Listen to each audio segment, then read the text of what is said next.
Knjiga o tantri oziroma tantričnem odnosu. Zakaj v bistvu si se odločil jo spisati? Torej, sam sem dolgo let na tem področju, torej delujem tudi praktično in ko sem prebiral to vrstno literaturo, ki prihaja v glavnem iz vzhoda, bodisi torej tantra kot takšna, prihaja iz Kitajske, Tibeta, Indije, odvisno zdaj, torej, vse skupaj izhaja iz Sadašive tantre, ki je na nek način kot sistem postavil modrec Sadašiva, ki se je imenoval.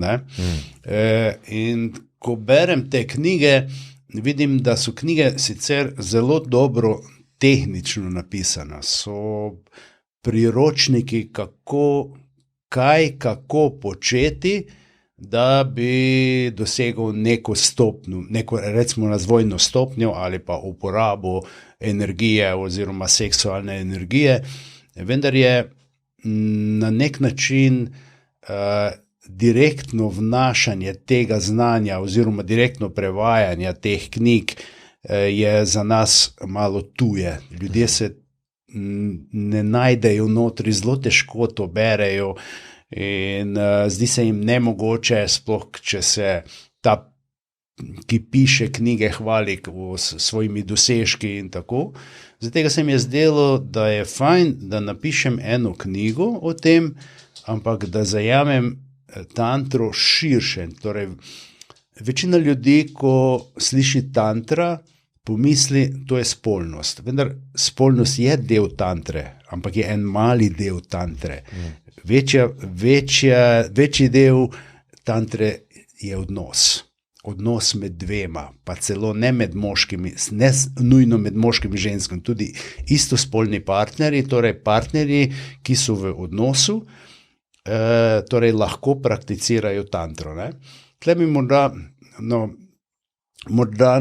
na začetku je fajn, da povem, recimo, mi imamo več načinov, s katerimi pridemo do joge ali združitve, torej bodisi znotraj sebe s tistim božanskim delom ali pa tistim delom moje prave narave, ker jaz izhajam iz tega, moja prava narava je zavest ali duša, ki prebiva v telesu in uporablja telo in za doživljanje izkušenj.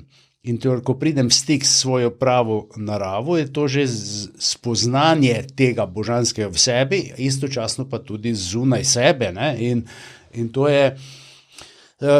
je osnovni namen, recimo, joge, torej joga kot samo na kratko, torej koliko je potrebno za razumevanje tantre joge.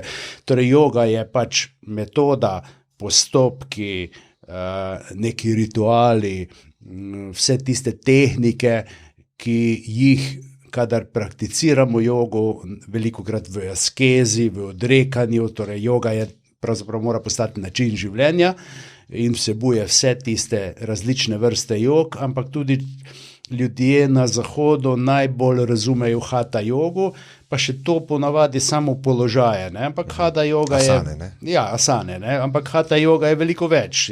Je pozdrav soncu, so asane, je meditacija, so dihalne vaje, torej je veliko več, torej s časoma prideš v stik s tem božanskim ali pa nekateri pravijo v stanje nirvane, torej blaženosti. Zato potrebuješ včasih, največkrat potrebujejo ljudje za to dolga leta vadbe, nekateri pa več življenj. In pri jogi je značilno, da lahko posameznik doseže to stopnjo.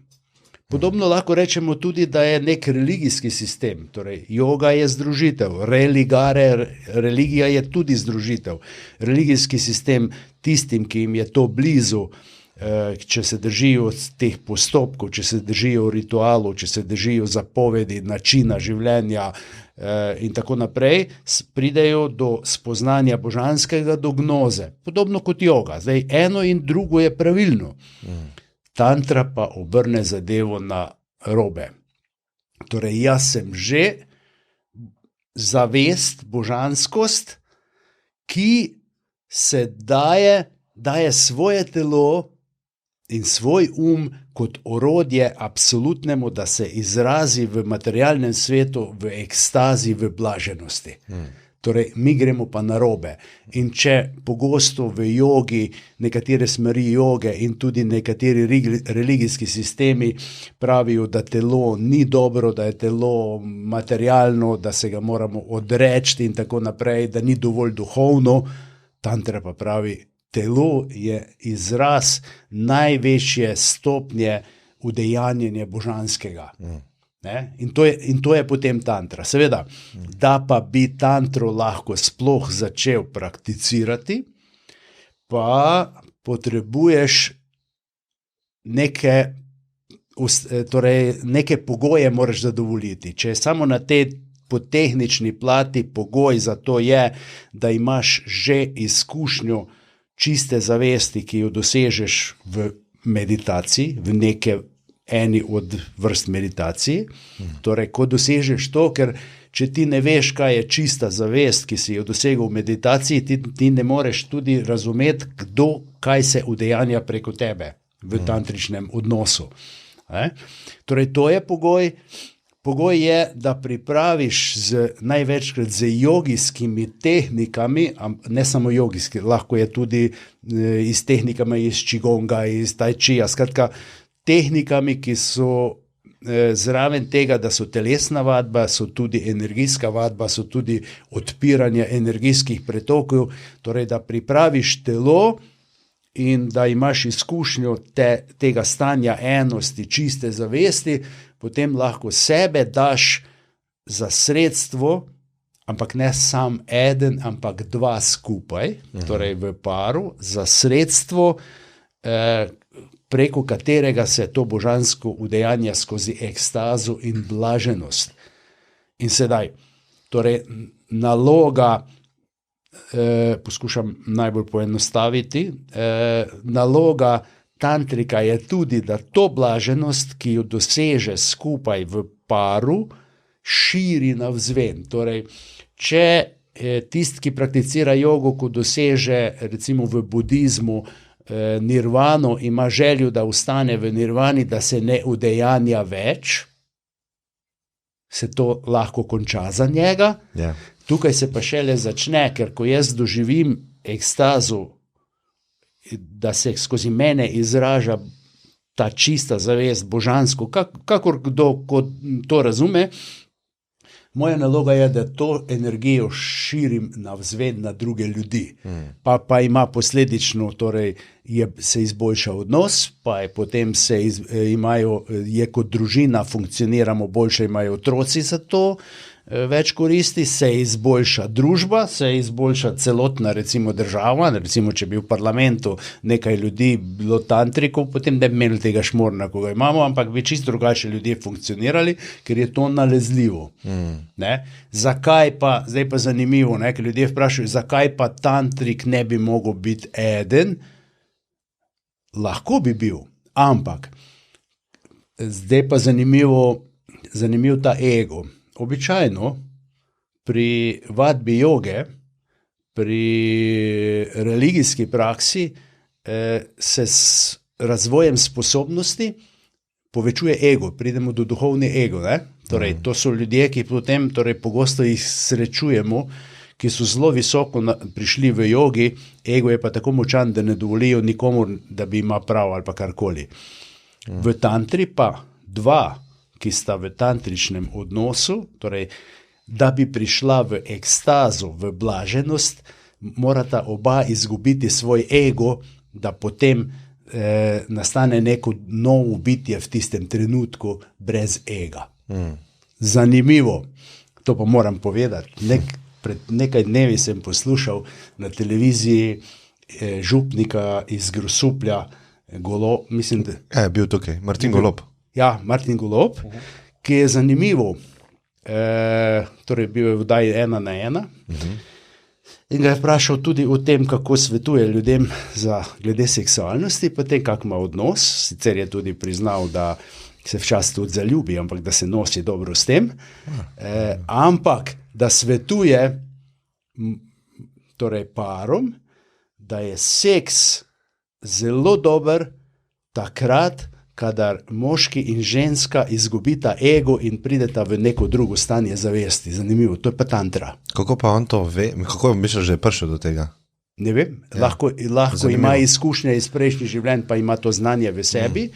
Lahko da, torej on je ves radost, on je ena čista radost, on je odprt, radosten. Izjemno, ja. Lahko je prišel na to stopnjo duhovnosti, da ne potrebuje več biti, ne vem, z ženo ali pa žensko, ne? Ne vem, kako to.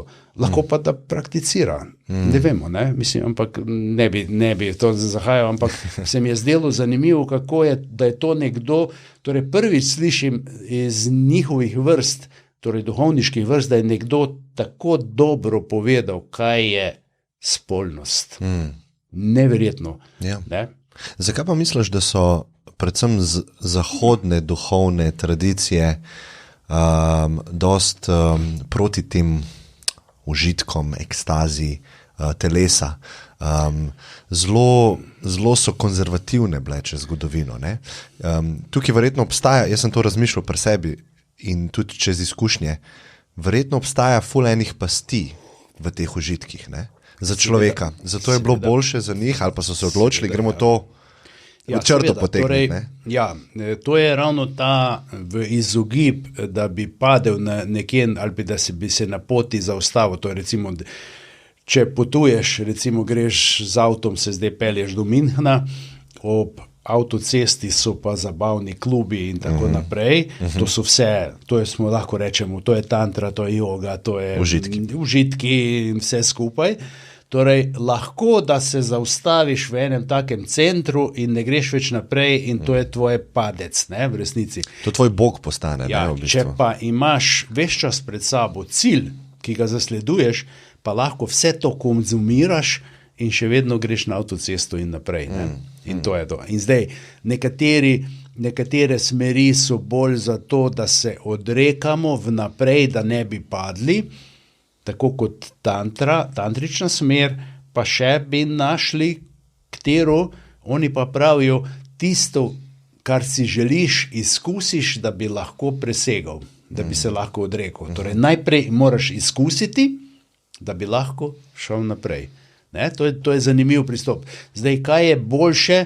Jaz mislim, da je eno in drugo dobro, ampak ni namenjeno vsem ljudem.